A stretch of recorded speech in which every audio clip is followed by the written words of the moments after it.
बिस्मिल्लाहिर्रहमानिर्रहीम। अस्सलाम वालेकुम नाज़रीन। इंडियन पुलिस वाला ने जुम्मे के रोज़ मुसलमानों को नमाज पढ़ते हुए उनके ऊपर तशद्दुद क्यों किया, इसके साथ नाज़रीन हम डिस्कस करेंगे सदर पाकिस्तान आसिफ अली जरदारी को कितने वोट कास्ट हुए।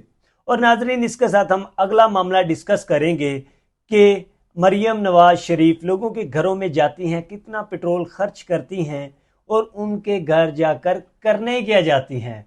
मसला ये है। इसके साथ पंजाब पुलिस ने अवाम से मदद मांग ली है। इस मैटर को डिस्कस करेंगे।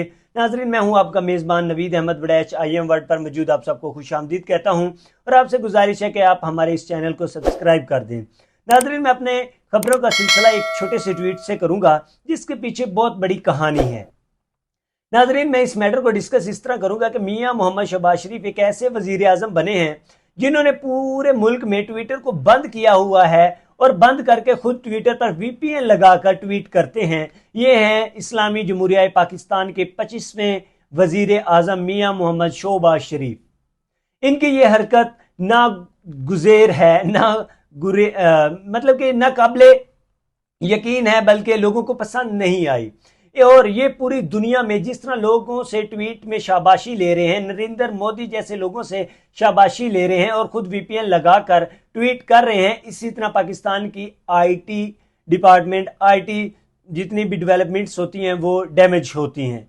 जब आप एक बड़े सोशल प्लेटफॉर्म को बंद करेंगे एज अ वजीर आजम, फिर उसे VPN लगाकर इस्तेमाल करेंगे तो लोग आपकी पब्लिक को इससे पैसे अर्न करने की फैसिलिटेट नहीं करेगी। नाज़रीन ये थी शोबाज की शोबाजियां और इस तरह की नाकाबिले यकीन हरकतें ये अपने मुल्क में करते आ रहे हैं। इसके साथ नाज़रीन मैं अगली खबर डिस्कस करूंगा आपके साथ। पंजाब पुलिस ने आखिर मदद मांगी तो मांगी क्यों? आखिर पंजाब पुलिस ने अपने पूरे कैरियर में आज ही तस्वीर अपलोड करके क्यों कहा कि अगर सोशल मीडिया सार्फिन हमारी मदद करें तो हम इस मुजरम तक पहुंच सकते हैं। इसमें एक वीगो डाले वाले शख्स को देखा जाता है और वो शख्स किसी के ऊपर तशद्दुद करके या वो गुनहगार होता है किसी भी सजा का, तो उसकी वीडियो अपलोड की जाती है और कहा जाता है कि हमें आगाह किया जाए, नीचे नंबर भी दिया जाता है। तो ऐसा क्यों? दरअसल मरियम नवाज शरीफ बहुत ही शार्प वजीर आला पंजाब बनना चाहती हैं लेकिन नहीं बन पा रही। इसके पीछे बेसिक क्वेश्चन छोड़ जाता हूं मैं कि अगर मरियम नवाज इस शख्स को पकड़ लेती हैं, वजीर आला तो वो है, पंजाब पुलिस उनके अंडर है, लेकिन फिर ये पंजाब पुलिस जब पकड़ेगी तो वो इन तक पहुंचेगी, जाकर शाबाशी देगी, जाकर मुलाकात करेंगी 18-20 गाड़ियां लेकर, फॉर्च्यूनर, लैंड क्रूजर्स, बड़ी बड़ी गाड़ियां जो कि इनकी एक दिन में मेरे अंदाजे मुताबिक एक जगह पर जब ये जाती हैं तो एक गाड़ी 50,000 का पेट्रोल पीती है। तो ये सारा मैटर चल रहा है पाकिस्तान के अंदर और ये मरियम नवाज शरीफ जो एक गाड़ी 50,000 का पेट्रोल पीती है तो ये कहां से लाती हैं? ये अवाम का ही पैसा है। इसी तरह मरियम नवाज की बाकी जो हरकत हैं, लोगों तक जाना, लोगों के घरों तक जाना। और आज मैं एक वीडियो देख रहा था, एक खतून से जाकर मिलती हैं और वो कहती है कि मैं पानी ले आऊं। जब उस खतून से वो पानी का कहती है तो उन्हें कहती है आप बैठ जाएं, मैं आपसे सिर्फ मिलने आई हूं, आपका हाल पूछने आई हूं। आपने अवाम के 10 लाख रुपए का पेट्रोल एक घर से हाल पूछने के लिए लगा दिया। पाकिस्तान की बाकी पब्लिक जाए कहां? आपने उनको रिलीफ किया दिया उस घर से। वो औरत जो बता रही थी, बताऊं, 2 किलो आटा, 2 किलो चीनी, 2 किलो घी, ये आपने दिया है उन लोगों को। और 10 किलो का थैला नवाज शरीफ की तस्वीर, ये देकर आप 10 लाख रुपए खर्च करके सिर्फ उन लोगों का हाल पूछने जा रही हैं कि आपको बहुत कुछ मिल गया है। क्या अवाम का पैसा इसलिए आप खर्च करेंगी? इतने जाया करने के लिए अवाम के पैसे आपको मिल गए हैं कि आप 10 लाख रुपए का पेट्रोल जाया करके 300 के थैले का हाल पूछने जाएंगे उनके घरों से?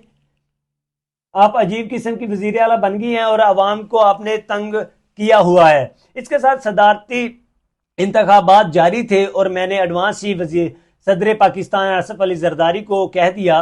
बिल्कुल सदर पाकिस्तान तो वो बन चुके हैं जिस तरह की पाकिस्तान में सियासत चल रही है। इस मैटर को डिस्कस करेंगे। KPK में आसिफ अली जरदारी को 17 वोट मिले हैं जबकि महमूद खान अचकजई को 91 वोट मिला है और वो वजीर आला बन चुके हैं।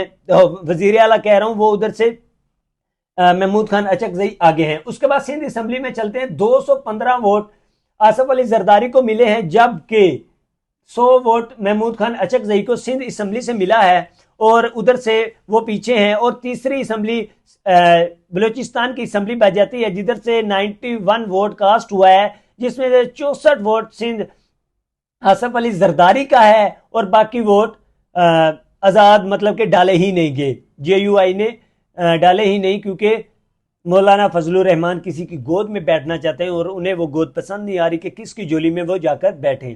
یہ میٹر پاکستان کے اندر چل رہا ہے اور صدر پاکستان آصف علی زرداری نے خواہشات دیکھتے ہیں وہ کیا کرتے ہیں پاکستان کے لیے۔ اس کے ساتھ آخر انڈین پولیس والے نے مسلمانوں پر تشدد کیا تو کیا کیوں؟ جمعے کے روز جمعے کی نماز لوگ روڈوں پر پڑھ رہے تھے، جبکہ تعداد مسجد میں زیادہ ہو گئی تو پولیس والا آیا اور ان کو ٹانگوں کے ساتھ مارنے لگ گیا، ڈنڈوں کے ساتھ مارنے لگ گیا اور گھسیٹنے لگ گیا۔ اب یہ جو ہو رہا ہے یہ تو ہو گیا، یہ تو پیچھے نہیں جا سکتے ہم بیک فوٹ پر، لیکن کہنے کا مطلب یہ ہے کہ اسلامی جمہوریہ پاکستان، پہلے تو چلتے ہیں میاں محمد شہباز شریف پر کہ انہوں نے مبارکباد دی جب آپ کو، تو آپ بھی ری ٹویٹ میں کہہ دیں کہ آپ ایسا تشدد کیوں کریں، VPN تو آپ یوز کر رہے تھے۔ لیکن اب ہم جاتے ہیں امت مسلمہ کے تمام تر ممالک کی طرف، جہاں پر وہ لوگ بیٹھ کر اتنی بھی بات نہیں کر سکتے کہ مسلمان جدھر بھی ہیں ان کو آزادی دی جائے تاکہ وہ اپنے مذہب کے فرائض ادا کر سکیں۔ انڈیا میں ہمیشہ سے مسلمانوں پر ظلم ڈھایا جاتا ہے، جیسا کہ انڈیا نے فلسطین کے خلاف اسرائیل کی سرعام حمایت کر دی تھی، لیکن امت مسلمہ OIC کے اجلاس ہی کرتی رہی تھی، ہاتھ پر ہاتھ دھرے بیٹھی ہی رہی تھی۔ صرف انہوں نے یہی کام کیا تھا اور امریکہ نے سیدھا کھڑے ہو کر کہہ دیا تھا کہ ہم اسرائیل کے ساتھ کھڑے ہیں اور ہم فلسطین کو تباہ کریں گے اور ان کی اسرائیل کی مدد کریں گے۔ اسرائیل کو کئی بحری جہاز انڈیا اور امریکہ کی طرف جاتے رہے، لیکن امت مسلمہ صرف ٹویٹ ہی کرتی رہی، کبھی ایران کی جانب سے اور کبھی عراق اور کبھی پاکستان اور کبھی کسی باقی ممالک کی جانب سے ٹویٹ ہی ہوتے رہے، لیکن کوئی سٹینڈ نہ لیا گیا۔ OIC کے اجلاس میں صرف دھمکیاں ہی دیتے رہے باتوں کے ساتھ، اس کے علاوہ کوئی سٹینڈ نہ لیا گیا۔ اس کے پیچھے میں عمران خان کو ٹچ کر دوں کہ انہوں نے یونائٹڈ نیشن میں جب کھڑے ہو کر یہ کہا تھا کہ جب آپ حضرت محمد صلی اللہ علیہ وسلم کی توہین کرتے ہیں تو ہمارے دلوں کو دکھ ہوتا ہے، تو انہوں نے اتنا بڑا سٹینڈ لیا تھا، اور آج وہ شخص جیل میں تھا جب اسرائیل پر حملہ ہوا، اور جب یہ فلسطین پر حملہ ہوا، اور جب یہ انڈیا کے اندر اس جیسی حرکات کی جا رہی ہیں، تو اگر آج اس شخص کی کمی محسوس ہوتی ہوگی تمام تر امت مسلمہ کو، اور اس چیز کا درد تو ہر مسلمان کو ہوتا ہے، لیکن انڈیا کے اندر یہ